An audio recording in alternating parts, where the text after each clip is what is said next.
Hello everyone, welcome back to my channel. So today's topic is about molecular markers or what are DNA markers. So molecular markers are closely linked to numerous traits of economic importance have been developed in several crops. So इसमें ये बोला गया है कि जितने भी molecular markers हैं उन्हें इकोनॉमिक उनकी बहुत ज़्यादा इकोनॉमिक इम्पोर्टेंस है हमारी क्रॉप्स में। और क्योंकि जो मॉलिक्यूलर मार्कर्स हैं उनकी वजह से जो करेक्टर्स आते हैं, उनकी वजह से जो ट्रेट्स आती हैं हमारी क्रॉप्स में, वो हमारे को बहुत ज़्यादा इकोनॉमिक इम्पॉर्टेंट और हमारे को बहुत ज़्यादा बेनिफिट देती है। इस वजह से ही जो मॉलिक्यूलर मार्कर्स हैं वो हमारे लिए क्या है, एग्रीकल्चर में बहुत इंपॉर्टेंट रोल प्ले करते हैं। Molecular marker consist of specific molecules which show easily detectable differences among different strains of species. Molecular markers के अंदर क्या होता है, कुछ ऐसे डिटेक्टेबल डिफरेंसेस होते हैं जिसकी वजह से हम ये पता लगा सकते हैं कि एक वैरायटी दूसरी वैरायटी से या फिर एक जो स्पीशी है वो दूसरे स्पीशी से कितनी क्या है, कितनी ज़्यादा डिफरेंस है, उन दोनों में कितना ज़्यादा डिफरेंस है। तो ये हम डिटेक्ट किससे कर सकते हैं, with the help of molecular markers. These marker may be based on the protein, और उस प्रोटीन को आइसोजाइम्स बोलते हैं, या बेस्ड ऑन द डीएनए। कोई जो ये मार्कर्स हैं या इन दोनों में से किसी में भी वो बेस्ड हो सकते हैं, प्रोटीन बेस्ड हो सकते हैं, डीएनए बेस्ड मार्कर्स हो सकते हैं। एक्चुअल में आपको ये मार्कर्स के बारे में टर्म क्लियर होनी चाहिए। मार्कर्स का मतलब क्या होता है, हमारी बॉडी के अंदर या जितने भी यूनिवर्स में ऑर्गेनिज्म प्रेजेंट है उन सब का जो जीनोम है उनके अंदर मार्कर्स प्रेजेंट है। अब मार्कर है क्या, एक्चुअली में कुछ ऐसी स्पेशल टाइप की जीन्स प्रेजेंट है जो कि अपने आप को ज़्यादा एक्सप्रेस करती हैं और बाकी जीन के मुताबिक उनका जो करैक्टर है वो ज़्यादा अच्छे तरीके से हमारे को उस ऑर्गेनिज्म में दिखता है, जिसकी वजह से हम उस ऑर्गेनिज्म का जो जीनोम मैपिंग है वो भी बना सकते हैं। सो मॉलिक्यूलर मार्कर्स की वजह से जो ट्रेट्स आती हैं प्लांट्स के अंदर या फिर ह्यूमंस के अंदर, तो हमारे लिए वो क्या है, इकोनॉमिक इम्पोर्टेंस जो है हमारे को देती है, क्योंकि वो इम्पोर्टेंट रोल प्ले करती हैं। सो ये होते हैं markers. Use of linked molecular markers for indirect selection for quantitative traits is expected. कहते हैं कि जो लिंक्ड मॉलिक्यूलर मार्कर्स है ना, जिसमें लिंकेज शो होती है, जिसमें जो जीन्स है वो लिंकेज शो कर रहे होंगे, सो उनके जो ऐसे मार्कर्स हैं ना वो क्या शो करते हैं, क्वांटिटेटिव ट्रेट्स जो है हमारे को इनडायरेक्ट सिलेक्शन जो के लिए हमारे हेल्पफुल होते हैं। किसके इनडायरेक्ट सिलेक्शन के लिए, जब भी हमने क्या करवानी हो, प्लांट्स की सिलेक्शन करवानी होती है। To be more effective than direct selection, ये डायरेक्ट सिलेक्शन से क्या है, ज़्यादा बेस्ट है। इनडायरेक्टली अगर हम मॉलिक्यूलर मार्कर्स का हमें पता होगा तो हम जो सिलेक्शन है वो इजीली कर सकते हैं, बिकॉज जब हम इनडायरेक्ट सिलेक्शन करते हैं तो उससे कंफाउंडिंग इफेक्ट आ जाते हैं इन्वायरमेंट के, तो हमारी जो सिलेक्शन है वो अच्छे तरीके से हो नहीं पाती है। And also allow pyramiding of genes for character like disease resistance which is difficult through the use of conventional method.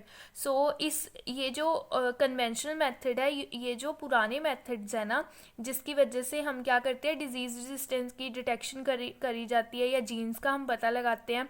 सो वो पुराने मेथड्स क्या हैं, हमारे लिए इतने यूज़फुल नहीं है। पुराने मेथड से अगर हम क्वांटिटेटिव ट्रेट्स का पता लगाते हैं हमारे लिए इतने यूज़फुल नहीं है, लेकिन अगर हम मॉलिक्यूलर मार्कर्स को यूज़ करते हैं तो हमारे लिए इजी हो जाता है क्वांटिटेटिव ट्रेट्स का पता लगाना, डिजीज़ रेजिस्टेंट जीन्स का पता लगाना, या और भी जो रेजिस्टेंस प्रोवाइड करती हैं जीन्स, या और भी बेनिफिशियल जीन्स का हम पता लगा सकते हैं।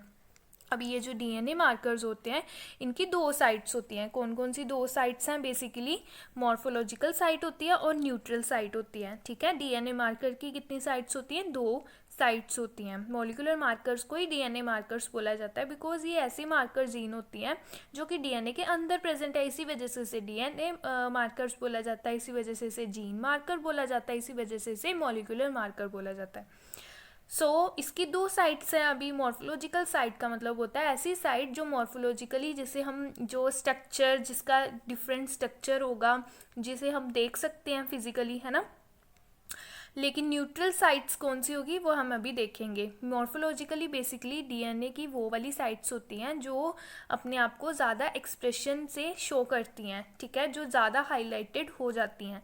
लेकिन न्यूट्रल साइट्स कौन सी हैं, न्यूट्रल साइट्स हैं अनलाइक मॉर्फोलॉजिकल मार्कर्स, जो कि मॉर्फोलॉजिकल मार्कर्स हैं वो क्या शो करते हैं, these variations do not necessarily show, मतलब मॉर्फोलॉजिकल मार्कर्स क्या शो करते हैं, वेरिएशन शो करते हैं, वेयर एज जो न्यूट्रल साइट्स है ना वहाँ पर हमें कोई भी जो वेरिएशन है वो नहीं देखने को मिलती। आपने बस माइंड में ये क्लियरेंस रखना है कि मार्कर एक्चुअली में क्या है, स्पेशल टाइप की जीन्स हैं जिनका कुछ स्पेशल फंक्शन होता है। And each molecular marker might nothing more than a single nucleotide different in a gene और a piece of repetitive DNA. अब हमें एक इंसान के अंदर और दूसरे ऑर्गेनिज्म के अंदर क्या डिफरेंस है मार्कर्स का, और कौन से मार्कर किस इंसान के हैं, तो हमें वो पता कैसे चलता है। जो पूरे ही यूनिवर्स में जितने भी ऑर्गेनिज्म है ना सबके जो मार्कर्स हैं ऑलमोस्ट सेम होते हैं, उनकी जो मार्कर का सीक्वेंस है, उनकी जो जीन का सीक्वेंस होता है वो ऑलमोस्ट सेम होता है। बस एक न्यूक्लियोटाइड या फिर ऐसे दो न्यूक्लियोटाइड ही होंगे, एक दो न्यूक्लियोटाइड ही होंगे जिनका डिफरेंस होगा, या फिर ऐसे न्यूक्लियोटाइड होंगे जो बार बार रिपीटेड हुए होंगे। तो इस डिफरेंस की वजह से हमें पता लग जाता है कि किसी का जो मॉलिक्यूलर मार्कर है कौन सा है, किस जीनोम का और किस जीनोम का क्या है। They are much more numerous than the morphological marker. Body के अंदर, जीनोम की बॉडी के अंदर जो मॉर्फोलॉजिकल साइट्स है वो कम है, ठीक है। जो मॉर्फोलॉजिकल साइट, मॉर्फोलॉजिकल मतलब जिसमें वेरिएशन है स्ट्रक्चर का, साइज़ का और उनके फंक्शंस का जो डिफरेंस है, वेयर एज जो न्यूट्रल साइट है ना वो बहुत ज़्यादा है and can be reliably detected. और हम क्या कर सकते हैं, न्यूट्रल साइट्स को ईजिली डिटेक्ट कर सकते हैं and do not disturb the physiology of organism. Neutral sites क्या करती हैं, फिजोलॉजी ऑफ जो ऑर्गेनिज्म है, जो भी हम जिसका जीनोम की बात कर रहे हैं, जिसके अंदर हम मार्कर्स की बात कर रहे हैं, उसकी फिजोलॉजी को ये क्या नहीं करती, बिल्कुल भी डिस्टर्ब नहीं करती है। So thank you so much friends. अगर वीडियो हेल्पफुल लगी हो तो एक लाइक ज़रूर कीजिएगा, चैनल को ज़रूर सब्सक्राइब कीजिएगा, अपने फ्रेंड्स के साथ शेयर कीजिएगा वीडियो को। Till then stay safe, stay happy.